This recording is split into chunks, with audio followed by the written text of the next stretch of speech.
Hey guys, it's week 11, and this week's topic is about questioning, and I think that can apply to a lot of things, including your gender, your sexual identity, and your romantic orientations. I mean, you could even apply it to other things, but I think we're gonna focus on that, seeing this is what most of this channel is about. Anyway, let's see. For a lot of people, questioning is a very important phase of finding out your identity, whether it be your sexual identity, your romantic identity, or your gender identity. And I think that's a really important thing that a lot of people don't discuss very often, or a lot of people think is not okay, because we live kind of in a society where a lot of people seem to think that you gotta be static in who you are.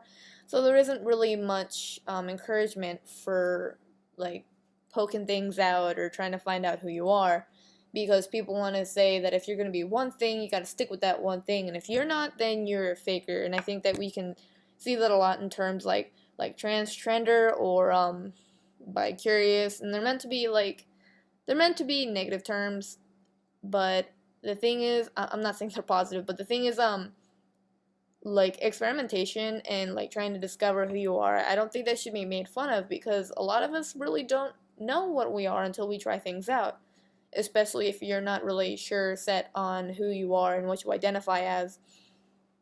Maybe you don't know for sure who you like sexually or who you're attracted to romantically, and you have to actually kind of crawl through it really slowly in order to find out. Try a couple things out.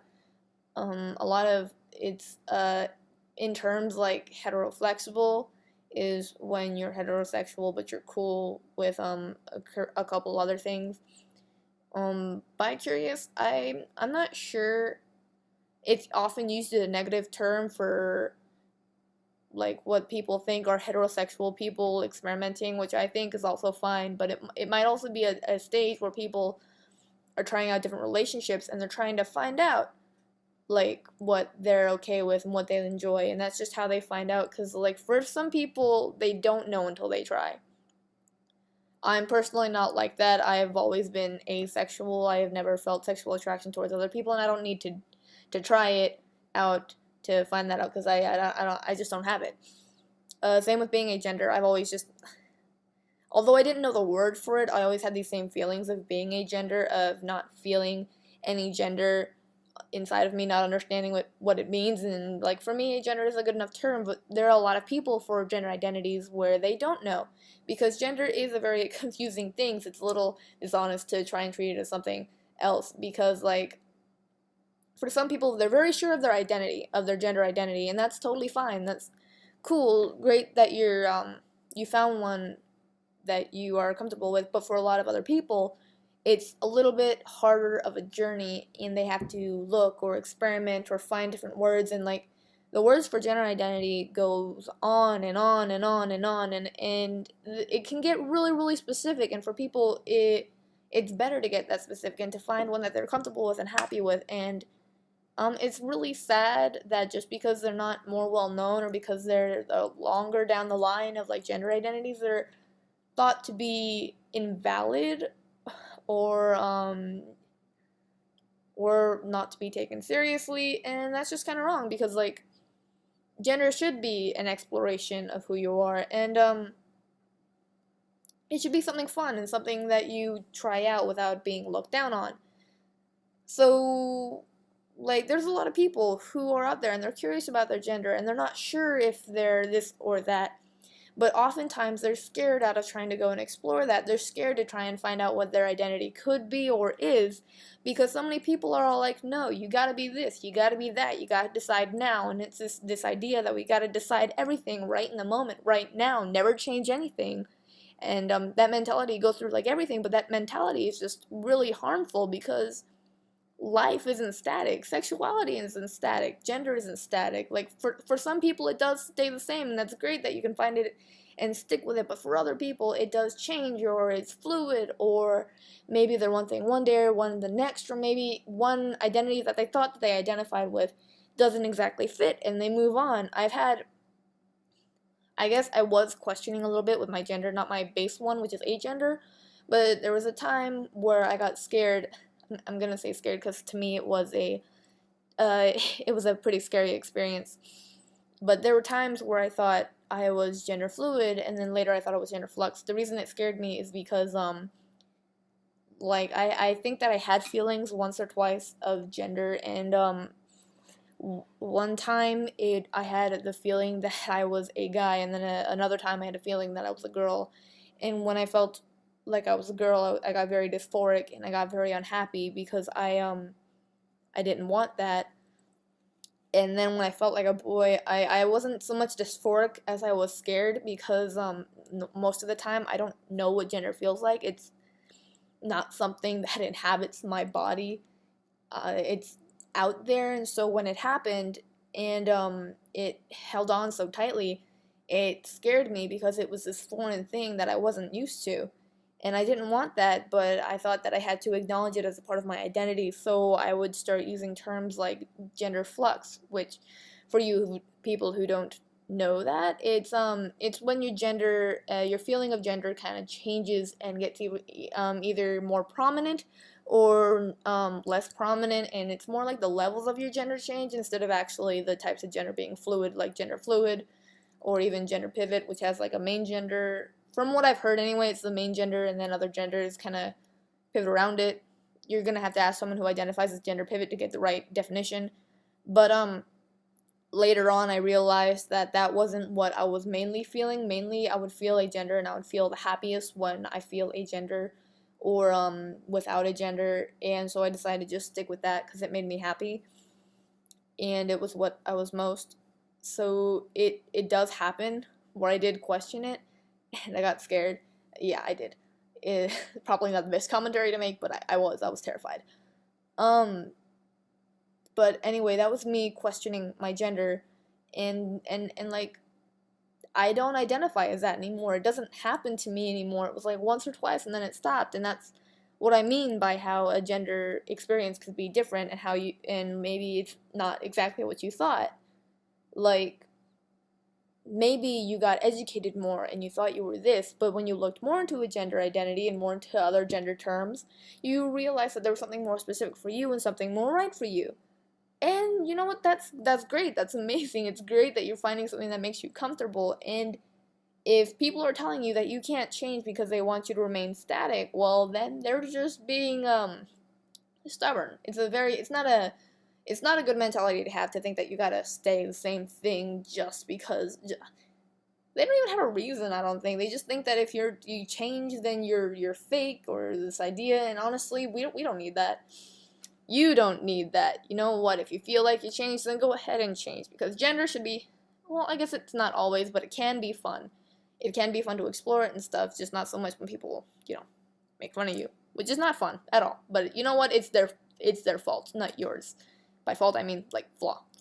Yeah, it's their flaw. Anyway, moving on past that, the same thing happens for sexuality and such, along with romantic, like, orientation. Like, some people think they're straight. Like, I thought I was straight. Can you imagine? I'm not. Asexual. I got that pretty quickly, though. I didn't know there was other options. But anyway, there are people who are experimenting with their sexual identity because they don't know what they're into, and some people think they're straight at first, and then they think they're gay, and then they realize that they're bi, and then it moves on, or it doesn't. Everybody's experiences are different, but the thing that I mean is, like, so oftentimes, if their orientation changes, or even if they finally decide, no, after all, I am straight, people will make fun of them. They'll go, oh, you were just posing, oh, you were just faking, oh, you were just doing it to get attention or something, and that's just not the case. What the case usually is that they were trying to discover what they were, and they were exploring, and that's what it should be. But from an outsider's point of view, I guess, it looks like that they were trying to edge in on a territory that they didn't belong in, but that's not the case. I've got plenty of friends who did change from one sexual orientation to the other, and they didn't necessarily change, they just, like, found out. And that doesn't mean your sexuality doesn't change, because it also does change, but I mean that maybe it just didn't work out for them, and that doesn't mean that they were faking. It just means that they had finally found where they are, where they stand. And, that's fine to question your identity like that. And I guess I don't know if I want to say in my opinion, because I think that's just the matter of fact. I'm gonna move on to, I guess, romantic orientation. I think that's the one part of my identity that I question the most, and I think that the reason that I questioned it so much is because I was more reluctant to identify, because even though sex has never been a big part of life for me, like, it wasn't ever something that I thought was definitely gonna happen. I didn't think about it much, because it didn't ever seem like it would be a part of my life to me. But I grew up on cartoons. I still love cartoons. I love animations. I love kids' stories. And so many of them had this idea of love, of true love, of love at first sight, of getting married, of having kids, of having love being the most important feeling ever in your life, and you're not complete without it, and blah blah blah blah blah. And I was led to believe that there would be this big magical moment where I would find someone, we would lock eyes and fall in love and be happy together forever. And maybe that's someone else's story, but it's not mine. I'm aromantic. I've never felt feelings of falling in love. I've never had a crush. Love is a very deep and complex topic for me. I don't identify with feelings of love. Like, maybe I love a TV show character. Maybe I love a fiction series. Maybe I love a certain style of animation. But outside of that, love just isn't really something to me. Like, I had never had a crush on anyone. I used to fake it in middle school because everyone else was, and instead of thinking that I was the one who was wrong, I thought everyone else was faking with me. There's that. But when I realized that other people were falling in love and that I wasn't feeling anything, at this point I had already been reading about agender and asexual identities, and while going along that, I stumbled upon aromantic, and I read it, and it said people who don't feel romantic attraction, people who don't fall in love, and I got really unhappy, because I lived my life thinking that I was gonna get that. I was promised that there would be this big gift at the end of the road of a relationship, that I would feel the most accomplished that I'd ever felt in my life. I was led to believe that that would be the biggest moment of emotion in my life.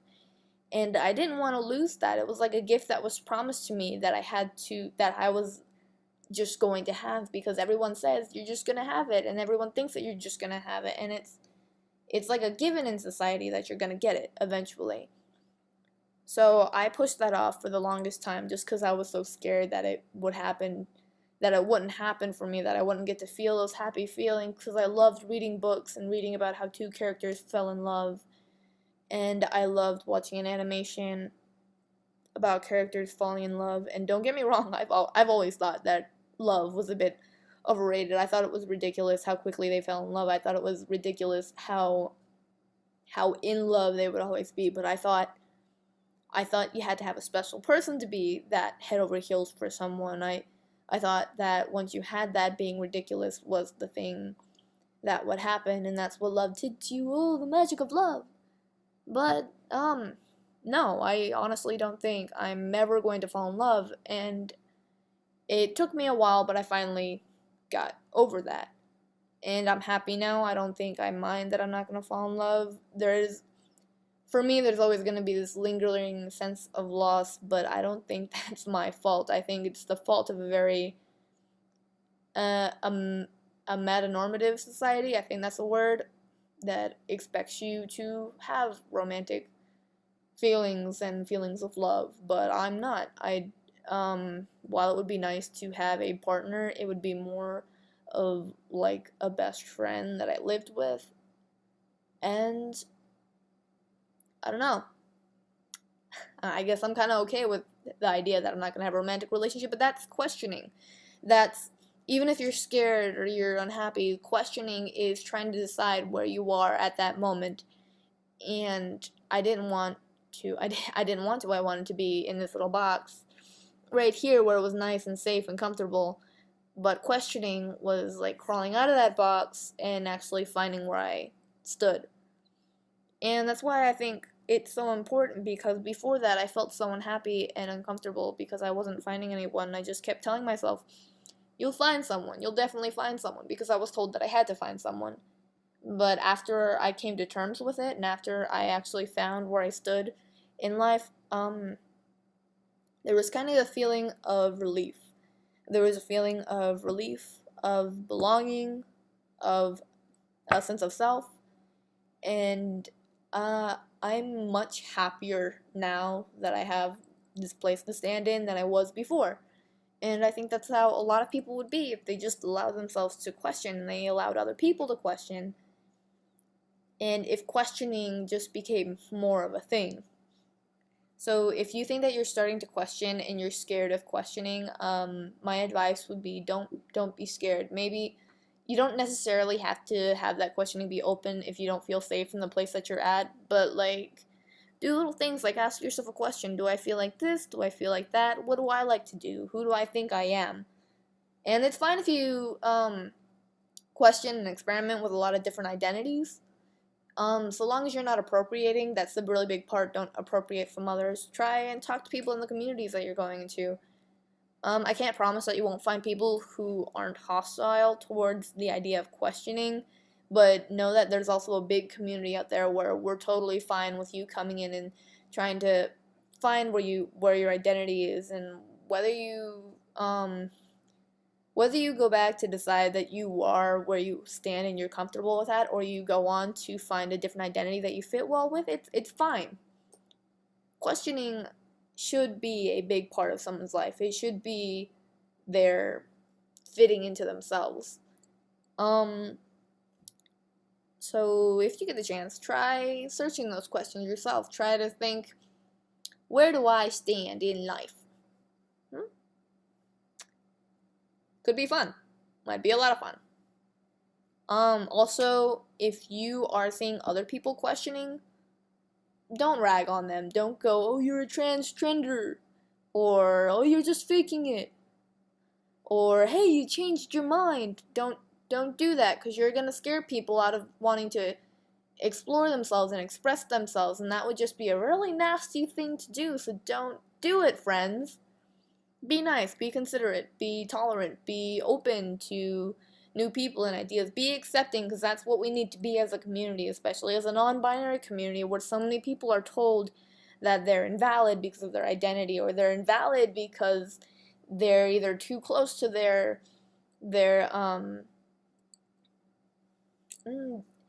designated gender at birth, or their assigned gender at birth, or their coercively assigned gender at birth, or whichever term that you personally use. If you're too close to that, people will tell you that it's, well, hopefully people won't actually tell you that, but there are people who say that it's invalid, and it's not. It's you experimenting, and it's you being you, and it's you. I'm not saying it's always experimenting. That's your gender, and that's fine. And just be you. Don't let these downers get to you. Don't let these haters get to you. It's so important to be able to express yourself and to find something that makes you comfortable. And I kind of got off track a little bit. That's mostly what I wanted to talk about, because I do think that questioning and experimentation can be really important. I think that those people who are questioning need to have a discussion with other people within the community, because maybe they can help you find where you are. And there's just part of the community who doesn't want that to happen, and that's kind of sad. So anyway, yeah, questioning is great, except when it makes you uncomfortable or it makes you doubt your identity. That's not so great. But like questioning just for like fun and experimentation and like stuff, and in order to find your true, real, or whatever identity that you are with, is great, and it's fun, or can be fun. It also can be confusing. I'm running around in circles. Dog, I hope. Anyway, thanks for the video. I kind of tend to zone out when I talk for a long time, because I tend to think in my head. So if I said anything wrong, when my words got jumbled up, just let me know. and in advance if I did, I'm sorry. But, yeah, that's my stance on questioning. I hope you enjoy the other videos that are coming out. I will see you next week. Lenn out.